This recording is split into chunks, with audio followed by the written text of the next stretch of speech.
Today we'll be reading about Chapter 5 from Bound for Oregon. So remember in Chapter 4 we got to hear about their first setting off, getting settled in Independence, getting ready to join that wagon train. And we also had an experience where there was a possible fight getting started between her father and another member of the wagon train. However, her father is what she considers the biggest hero and the most bravest man she knows because he decided not to get involved in the fight. So, here we go. Chapter 5. Come, Buck, Father spoke quietly, holding up the yoke. Obediently, the big brown ox stepped into his place next to Ben. Father pinned the bow with expert hands, and the 8 oxen were ready to be hitched to the wagon. Mother was busy wrapping up the kettle and frying pan and stowing them with the rest of the breakfast things in the grub box. All around I could see for others' families pulling down tents, heaving boxes into wagons. Mothers were calling to children on impatient voices. Horses were being saddled and cattle rounded up. Some oxen, not as well trained as ours, protested loudly as drivers struggled to put the yoke on them. Father took out his big pocket watch. 6:50, he announced. It's nearly time. Mother scooped up Cynthia from where she was crouching, looking at ants in the grass, and climbed up on the spring seat. Lavinia and I took our places just behind her. I wanted to be sure to be able to see everything. A moment later the captain blew a loud blast on his silver trumpet. Whips cracked and the drivers shouted. For a few minutes the wagons milled around in seeming confusion. Then slowly they began to string out in an orderly line facing west. We were on our way. To me it was a beautiful sight, the line of white-covered wagons stretched out in front of us, the moving wave of cattle, the riders sitting tall and straight on their horses, and Father's whip curling over the heads of our oxen as he shouted, "Gee, Buck! Gee, Ben!" Soon we crossed over the border from Missouri into Kansas. We were out on the wild prairie. In all my imaginings, I had never dreamed that there could be so much space, wide and flat and empty. The sky seemed bigger here, like an enormous bright blue lid set down over the earth. Green gold grass waved on every side, bobbing and nodding in the constant wind. Yellow-chested larks flew up from the nests on the ground as we passed by. Here and there the grass had dotted with spring flowers, pink and purple, yellow and blue. I breathed in their perfume as I walked along. Though I had never seen an ocean with these great shimmering waves of grass reminded me of what it must be like. They rippled and rolled, up small hills and down, and on as far in front of us and behind as I could see. Traveling in a large wagon train was much different than traveling alone. We soon found out. There was all the dust raised by so many feet and turning wheels. The dust was worse when the wind blew, and especially for those unlucky families in the rear of the trains. Because of this, a rule was made that the wagon in the lead one day had to drop all the way to the back the next, giving everyone an equal turn. It seemed to me, too, that we moved more slowly, so slowly that Mother, who never would allow her hands to be idle, was able to do her mending as we moved along. And the grass for grazing now had to be shared by hundreds of animals, so ours could not do as well. In spite of these drawbacks, though, I liked being part of a wagon train. There was always something interesting to watch, Charlie and Matilda to play with, and music, and once in a while even dancing around the campfires at night. We had days of warm sunshine and days of rain. Sometimes storms would rage for a whole day, filling the sky with rolling thunder and turning the little gullies at the foot of the hills into fast-flowing streams. One evening after the rain had finally stopped, the darkness around us was filled with dancing, flickering sparks of light. "What is it?" Lavinia asked, looking scared. "Fireflies," answered Father. Never in my life had I seen so many. They winked at me invitingly on Father's shoulder, in Mother's hair, dotting the wagon cover, twinkling in the trees, everywhere. One blinked right in front of me. I cupped my hand, then quickly closed it, but its light had already gone out. "I'm going to catch one," I said, jumping to my feet. Lavinia leapt up too. We raced in circles around and around the campfire, reaching and grabbing, but catching only air. I felt the tiniest tickle in my palm. "I've got one!" I cried. "So have I." Here's a picture of the girls catching fireflies. We crouched down next to the fire. Slowly and carefully, so as not to let our tiny captives escape, we opened our fists. But where is it? But nothing was there. Cynthia had been watching us, clapping her hands. "Me do it!" she exclaimed. Then she too was running around on her short, unsteady legs, her hands snatching at the sky, looking like small ghosts in her pale yellow dress. Music started up somewhere, in the high jig of a fiddle. While Father and Mother watched, smiling from the shadows, the three of us twirled and danced until I was so dizzy I couldn't tell a firefly from the winking stars in the sky. The next morning dawned bright and clear.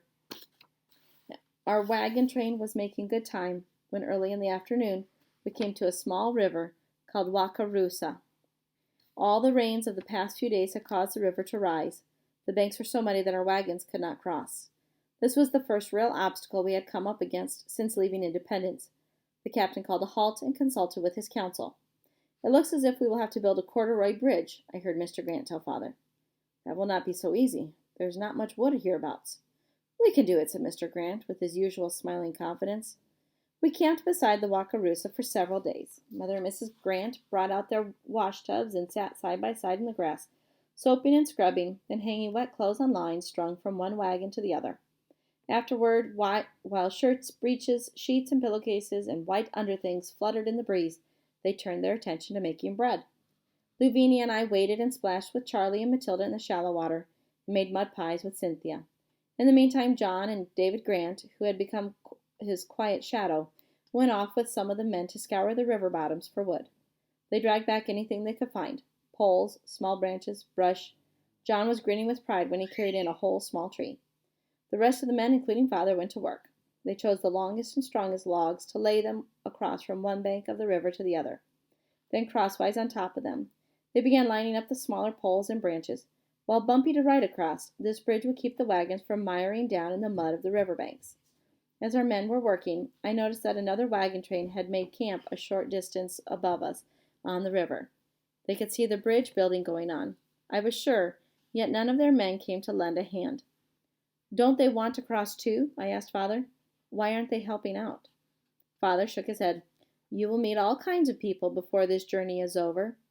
At last, after many days of hard work, the bridge was completed. We were ready to try crossing. Everyone was up early that morning. After breakfast, Mother was straightening out the bedding in the wagon, while Father hitched up the oxen. It was his turn that day to lead the wagon train. I had just about finished my dish washing when I heard someone call, "Mr. Todd! Mr. Todd! Looky over there!" We all looked. The other wagon train was coming around the bend of the river, heading straight for our bridge. Instantly I knew what they were planning to do. They were going to try to cross first. If they succeeded, all of their heavy wagons would ruin it for us. Father did not hesitate. "Quick! Into the wagons!" he shouted. Mr. Grant ran back to warn the others. "Get ready to move out!" he bellowed. "Hurry! Hurry! Move out!" went up the cry from one wagon to another. Everyone raced for their wagons. I stowed the last of the tin dishes in the box, handed Cynthia up to Mother, and scrambled into the wagon myself. Father stood next to the oxen, cracked his whip, and shouted at Buck and Ben. The captain and several other men on horseback came riding up, urging them on. The oxen surged forward, and in a moment they were at a gallop. I had never seen them move so fast. Father was hanging on to Buck's horn and running for dear life. John mounted on Polly and was right beside him. Mother was half standing, half holding tight to Cynthia, while behind her Lavinia and I clung fast to the spring seat. Leaning out, I strained to catch sight of the other train and promptly bumped my nose in the bouncing wagon bow. Their wagons were also racing for the bridge. Dogs barked, men and boys shouted, and whips popped. The rumble of so many heavy wagons sounded like thunder. I held my breath. Could we possibly beat them? I wondered. It looked doubtful. But we must. If we could just get our team started on the bridge first, we would be the winners. We were almost there, but so was the other wagon train. More whips cracked. Blows rained down on the backs of poor oxen. Father shouted again, and they seemed to leap forward. But just as our team was about to step onto the bridge, a horseman from the other train sprang in front of them. He sat there with his big chestnut-colored horse, red-faced and grinning, blocking the way. We had lost. Then something happened that I could hardly believe, and without a moment's hesitation, Father raised his great whip and brought it down hard on horse and rider. I stared in amazement. This was my gentle, patient father, who did not believe in violence, who could not be goaded into a fight, who never even raised his voice to correct a child. I hardly recognized him. In his face was steely anger that I had never seen before, and under his lash the red-faced horseman gave way. He wheeled and galloped off. We had won. "Hooray for our train!" cried John, in his thin, shrill voice, throwing his hat in the air. And in the wagons behind us, everyone began to shout and cheer. The other wagon train could do nothing but wait and watch while our long train crossed the river. It took half a day, as some of the poles and branches came loose and had to be repaired, and a few of the wagons bogged down in the mud. As each one crossed, some of our young men would wave back at the other train. "Goodbye, Susanna," they called mockingly. "Don't you cry for me." They rested in the shade of a clump of cottonwood trees, tired, our clothes and wagon covered and splattered with mud, but happy. Father was himself again. That stranger who had risen up like an angry giant with his whip was gone. The scene at the other side of the bridge seemed almost like a dream to me. Yet I knew it hadn't been a dream. I kept stealing little glances at him, wondering. A disapproving frown creased his forehead now as he watched our boys taunting the other train. "It's not very nice to rub their noses in it," he observed in his familiar, mild ways. But Mother smiled. "I think it serves them just right," she said. So join me again for Chapter 6. Thank you for listening.